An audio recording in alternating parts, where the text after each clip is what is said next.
आज नए टॉपिक के साथ आज नया लेक्चर है हार्ट का। मैं दूसरा लेक्चर चालू कर दिया हूं और आप फटाफट जुड़ जाएं क्योंकि आज की जो क्लास होगी बेहद इंपॉर्टेंट होगी। ठीक है, ध्यान देना। अब यहां आज इस वीडियो में आपके हार्ट के बारे में मैं इस लेक्चर नंबर 2 में मैं 4 से 5 टॉपिक की बात करूंगा और सभी टॉपिक में अलग अलग डायग्राम रहेंगे। ध्यान देना क्योंकि इस कम से कम 10 से 15 बार डायग्राम अगर हम बनाएंगे तब जाके हमारे हार्ट की जो मेंटेनेंस है, एनाटॉमी है, तब जाके पूरा होगा, तब जाके वो पूरा अरेंजमेंट होगा। ध्यान देना।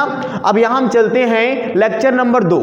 लेक्चर जो हमारा 2 है भाई, हार्ट में मैं लेक्चर नंबर 1 की बात कर चुका था क्योंकि लेक्चर नंबर 1 में आपके हार्ट के वाल, हार्ट के मेम्ब्रेन, बहुत सारे ऐसे, पेरिकार्डियम क्या होता है, पेरिकार्डियल मेम्ब्रेन क्या होता है, मैं सब बात कर चुका था। आप पिछले वाले वीडियो में देख सकते हैं। ध्यान देना। अब यहाँ एनाटॉमी ऑफ हार्ट, आप जानते हैं ये एनाटॉमी का मतलब ये होता है कि हार्ट की इंटरनल फंक्शन, हार्ट का इंटरनल डायग्राम, इंटरनल जो पार्ट्स होते हैं उन्हें हम क्या बोलते हैं, एनाटॉमी बोलते हैं। अब एनाटॉमी, अगर हम हार्ट की एनाटॉमी देखेंगे, ध्यान देना, एनाटॉमी ऑफ हार्ट। देखिए मैं यहाँ एक हार्ट का डायग्राम दिया हूँ।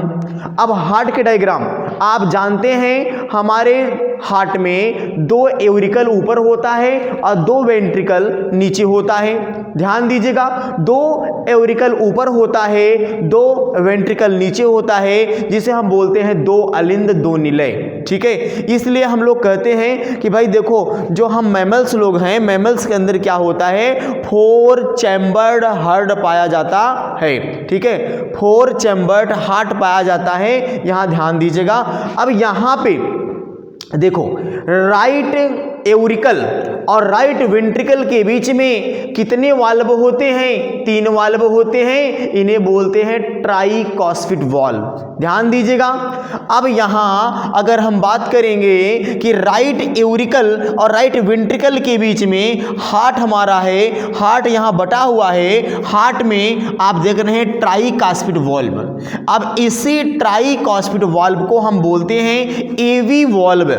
ध्यान देना, बहुत अच्छे से आप ध्यान दीजिएगा। यहां है देखो, राइट एवरिकल ऊपर है और राइट वेंट्रिकल कहां है, नीचे है। अब नीचे है इसलिए नाम बोला गया ट्राइकॉस्फिड वाल्व, क्योंकि अगर हम ऐसे हम एनाटॉमी में आएंगे तो हमारे इस तरफ क्या होता है, राइट साइड होता है। तो हार्ट के राइट साइड की मैं बात कर रहा हूं। यहां ट्राइकॉस्फिड वाल्व होता है, यानी वाल्व 3 होते हैं और तीनों वाल्व किस प्रकार से होते हैं, थोड़ा यहां आप देखिए। जैसे मान लीजिए ये होल है, ठीक। अब होल में जो वाल्व होता है इस टाइप का होता है। देखिए ये इस टाइप का हो रहा है, ऐसा दिख रहा है कि यहाँ 1 2 3 वाल्व है। ठीक है, तो इसे बोलते हैं ट्राइकॉस्फिड।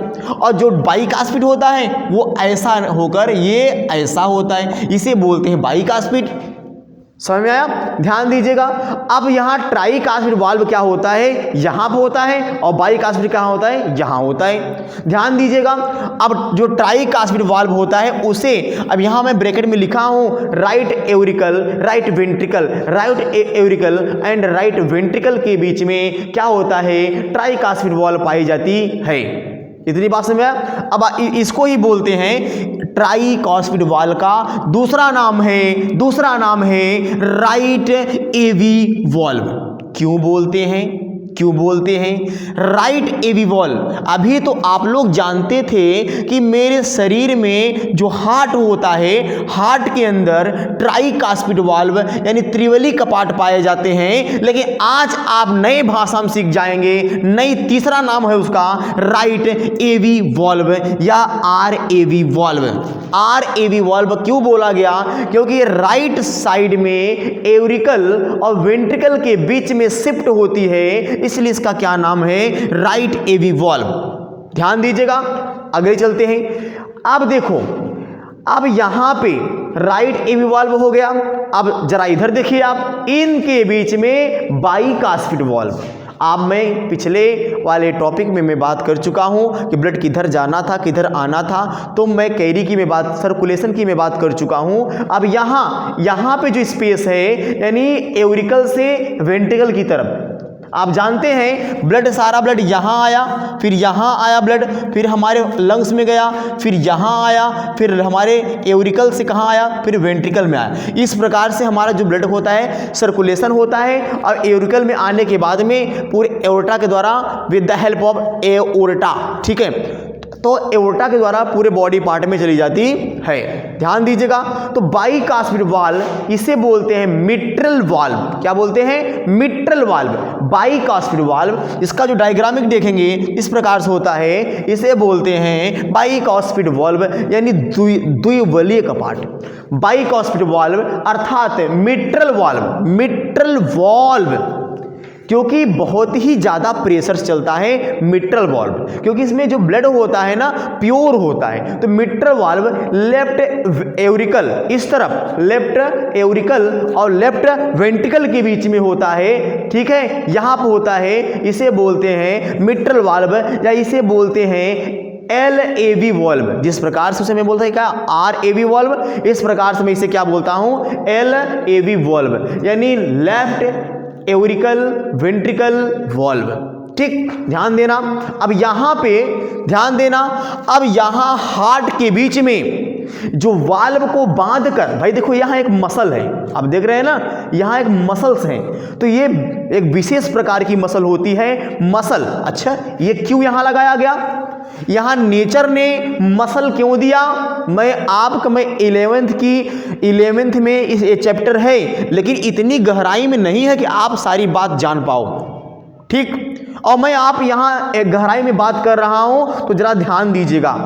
अब यहां पे मसल है, जैसे मान लीजिए ब्लड हमारा यहां पे खींचकर यहां आ रहा है, खींचकर आ रहा है, ये मसल उधर न चला जाए, इसलिए यहां पे प्रकार की झिल्ली लगाई गई है। झिल्ली हमने नहीं लगाई, झिल्ली नेचर ने लगाई।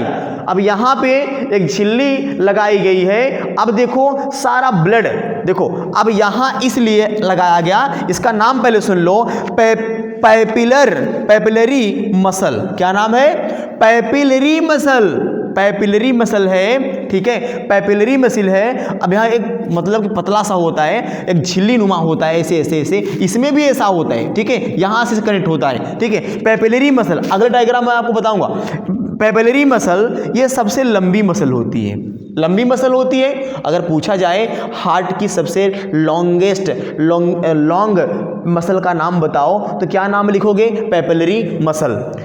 अब यहाँ है हार्ट के बीच में, हार्ट के जो बगल में जो झिल्ली होती है, पेरिकार्डियल मेम्ब्रेन की जो नीचे जो होती है। अब यहाँ पे आप देख रहे हैं एक ऐसा जिगजैग आप देख रहे हैं ना, ये भी क्या है? मसल है। इसका नाम है कालुमिनी कार्निया या कालुमिनी कार्नी।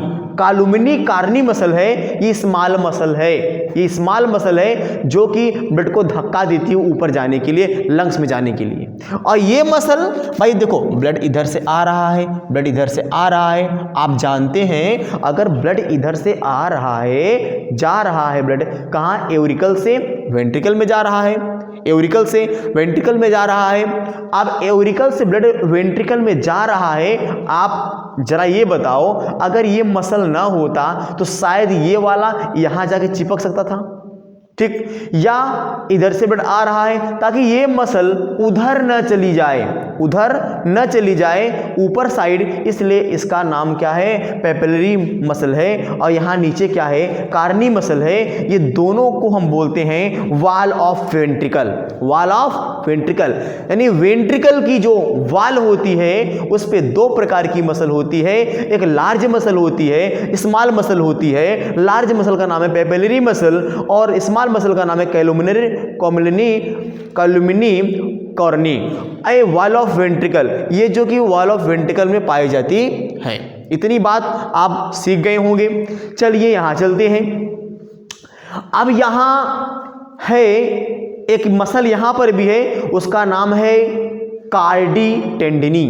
नाम क्या है, कार्डी टेंडिनी। वो भी क्या करता है, जबरदस्त फोर्सफुली इसको एकदम पकड़ कर रखता है ताकि ये ना ऊपर हो पाए ना नीचे हो पाए, अच्छे से ब्लड आ सके हमारे एवरिकल में। इसलिए इसका नाम बड़ा कार्डी टेंडिनी, एकदम खींच कर हार्ट के जो ये मसल है इसको खींच कर रखता है ताकि ये मुड़ न जाए या अपर साइड न चला जाए, इसलिए इसका नाम बढ़ गया कार्डी टेंडिनी। ठीक, ध्यान दीजिए। अब यहां देख रहे हैं दोनों चैम्बर के बीच, भाई left chamber and right chamber, left chamber and देखो इधर क्या है, लेफ्ट चैम्बर है, इधर क्या है, राइट चैम्बर है। तो दोनों चैम्बर के बीच में, भाई लेफ्ट चैम्बर में क्या होता है, 2 पार्ट होते हैं और राइट वाले में भी 2 पार्ट होते हैं। ये एक एवरिकल, एक वेंट्रिकल, एक एवरिकल, एक वेंट्रिकल। अब उन दोनों चैम्बरों को कौन अलग किया, उन दोनों चैम्बरों को किसने अलग किया, उसका नाम है इंटरवेंट्रिकुलर सेप्टम। नाम क्या है, देखो अब जो वेंट्रिकल के बीच में है उसका नाम रखा गया, बहुत ही अच्छा नाम है, आप आसानी से याद कर सकते हो, इसको रटने की आवश्यकता नहीं है, आप आसानी से इसको याद कर सकते हो। यहाँ दोनों वेंट्रिकल, भाई देखो वेंट्रिकल यहाँ पर भी है, वेंट्रिकल यहाँ पर भी है, बस इतना फर्क है, इधर लेफ्ट वेंट्रिकल है और इधर क्या है, राइट वेंट्रिकल है। अब इन दोनों के बीच में इसलिए नाम रखा गया क्या, इंटर, दोनों के बीच में inter ventricle septum, inter ventricular septum, क्योंकि ये दोनों वेंट्रिकुलर के बीच में पाई जाती है, जो बीच में पाया जाता है उसे हम क्या बोलते हैं, इंटर। तो हो गया क्या, वेंट्रिकल सेप्टम, सेप्ट माने जो सेप्ट कर दे, अलग कर दे, इसलिए नाम पड़ गया इंटर वेंट्रिकुलर सेप्टम। और यहां नाम है ऊपर जो एवरिकल को अलग करे, जो दोनों एवरिकल को अलग कर दे, इंटर एवरिकुलर सेप्टम। कितना प्यारा नाम है, और नाम आपको याद भी हो जाएगा, एकदम अच्छे से याद हो जाएगा। तो इंटर, हम ये बोलेंगे कि राइट एवरिकल और लेफ्ट एवरिकल के बीच में किस सेप्टम का क्या नाम है, हम बोलेंगे इंटर एवरिकुलर सेप्टम, इंटर एवरिकुलर सेप्टम। और उसी प्रकार यहाँ वेंट्रिकल के बीच में कौन सेप्टम है, इंटर वेंट्रिकुलर सेप्टम। इतनी बात आप जान पाए, अरे वाह। आप चलते हैं एक सबसे हार्ट का सबसे वेरी वेरी इंपॉर्टेंट पॉइंट है जो कि आपको जल्दी कहीं मिला नहीं होगा। ध्यान देते हैं, एक नाम है फोसा ओवैलिस। फोसा ओवैलिस, लोग कहते हैं ना कि बच्चे के दिल में छेद हो गया, कहते हैं ना कि भाई बच्चे के दिल में छेद हो गया। अब छेद कैसे हुआ, लेकिन कोई ये नहीं जानता है कि वो दिल का छेद जो है वो बच्चा स्वयं वो बर्थ से होता है। उसको हम कह दें कि दिल का छेद, अब हम कह दें हमारे दिल के अंदर छेद हो गया, तो सबके दिल के अंदर छेद होता है, चाहे हम हो चाहे कोई हो, एनीवे ह्यूमन बॉडी सबके हार्ट में छेद होता है। उसका नाम है फोसा ओवैलिस। एक डिप्रेशन होता है, छेद होता है, उसका क्या नाम है, फोसा ओवैलिस। सबके दिल में छेद होता है, लेकिन बात यह है जब बेबी माँ के वुम्ब में होता है, वुम्ब मतलब क्या होता है, यूटेरस, वुम्ब मतलब क्या होता है, यूटेरस, वुम्ब का मतलब क्या होता है, यूटेरस होता है, वहां पर होता है, तो उसको हम क्या बोलते हैं, बेबी के अंदर। भाई देखो ना, उसके अंदर डाइजेशन होता है, डाइजेशन तो होता है लेकिन माँ के द्वारा होता है, उसके एमनियोटिक के द्वारा होता है, उसके एमनियन के द्वारा होता है, प्लेजेंटा के द्वारा होता है। ध्यान दें, तो फोसा ओवैलिस सुनते हैं इसको, it is the depression. Depression मतलब क्या होती है, दरार या गड्ढा। डिप्रेशन में क्या होती है, दरार या गड्ढा। अब यहाँ लेफ्ट एवरिकल और लेफ्ट वेंट्रिकल के बीच में एक दरार होती है, डिप्रेशन होता है, एक गड्ढा होता है, उसको हम क्या बोलते हैं, fossa ovalis. This is the remains of foramen ovale. Remains of यानी दरार जो होती है, रिमेन्स मतलब दरार, it is the remains of the foramen ovale. वो जो दरार होती है किसकी होती है, फोरा ओवैली, उसको हम क्या बोलते हैं, फोसा ओवैलिस।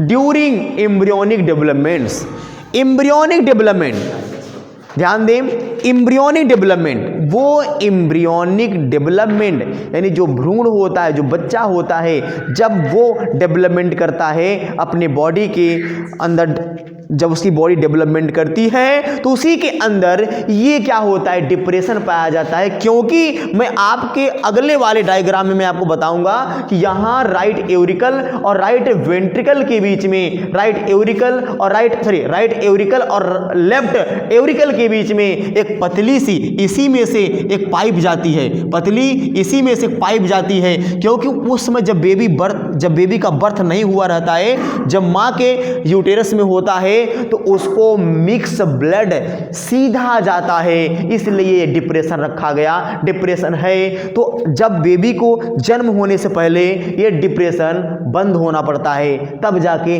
फिर ये काम करना चालू होता है। ठीक है, तो आज के लिए ये बेस्ट टॉपिक आपका था। कल मैं इससे भी अच्छा पॉइंट मैं आपको बताऊंगा। यानी हार्ट के कई डायग्राम है, हार्ट के कई पार्ट है, मैं आपको थोड़े थोड़े करके बता रहा हूं ताकि आपको आसानी से समझ में आ जाए। और जब आप पूरी लेक्चर को आप समझेंगे तो बहुत अच्छा आपको नॉलेज होगा। ठीक, अगर आप एक पढ़ें दूसरा लेक्चर छोड़ दें आप, इससे आपको नॉलेज नहीं होगा। ठीक दोस्तों, नमस्कार।